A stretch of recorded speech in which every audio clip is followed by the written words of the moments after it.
नमस्कार मित्रांनो, जय महाराष्ट्र। राज्याच्या राजकारणातून एक आताची महत्त्वाची बातमी आलेली आहे।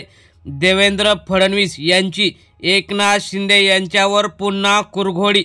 देवेंद्र फडणवीस यांचा आदेश आल्याशिवाय हे काम शिंदे करू शकत नाहीत।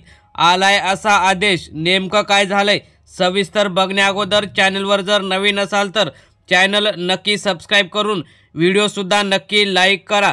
राज्याच्या राजकारणात आपण बघितलं गेल्या एक महिन्यापासून देवेंद्र फडणवीस यांनी अजित पवार आणि एकनाथ शिंदे यांच्यावर कशी कुरघोडी केली आहे। आपल्याला म्हणजेच भाजपला जास्तीत जास्त चांगली जी मंत्रिपद होती ती घेतलीच, त्याशिवाय अनेक ठिकाणी पालकमंत्री जी यादी येणार आहे त्यामध्ये सुद्धा भाजपाचाच वरचष्मा आहे। परंतु त्यानंतर आता एक अशी महत्त्वाची घटना घडली आहे की देवेंद्र फडणवीस यांच्याशिवाय एकनाथ शिंदे आणि अजित पवार हे काम करू शकणार नाहीत।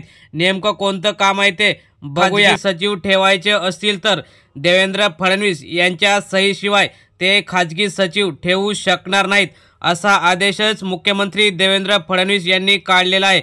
गेल्या काही वर्षापासून म्हणजेच 2014 पासून जे राज्यात काही ठिकाणी अनेक मंत्र्यांचे पीए असतील किंवा उपमुख्यमंत्र्यांचे पीए किंवा आमदारांचे पीए यांच्याद्वारे काही कामं होतात, त्यामध्ये पुढे पक्षाचं सुद्धा नाव खराब होतं आणि शासनाचं सरकारचं सुद्धा नाव खराब होतं।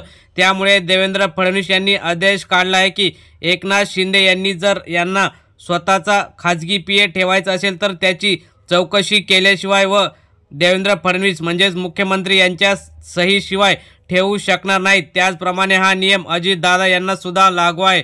त्यामुळे देवेंद्र फडणवीस यांनी मुख्यमंत्री झाल्यापासून जसे की एकनाथ शिंदे यांची जवळची माणसं हटवली, त्यामध्ये मंगेश चिवटे असतील किंवा इतर काही शिंदेंची विश्वासू माणसं यांना सुद्धा त्यांनी हटवलेलं दिसत आहे। त्यामुळे आता देवेंद्र फडणवीस हे 5 वर्षात अनेक ठिकाणी कुरघोडी करून स्वतः मुख्यमंत्री पदी राहतीलच, यात काही शंका नाही। मित्रांनो, तुम्हाला काय वाटतं? देवेंद्र फडणवीस यांनी हा जो आदेश आणला आहे तो चांगला आहे का? तुम्हाला काय वाटतं? यामुळे शिंदे आणि दादा नाराज होतील का? आपण सुद्धा आपल्या प्रतिक्रिया कमेंट बॉक्समध्ये जरूर कळवा। धन्यवाद। जय हिंद, जय महाराष्ट्र।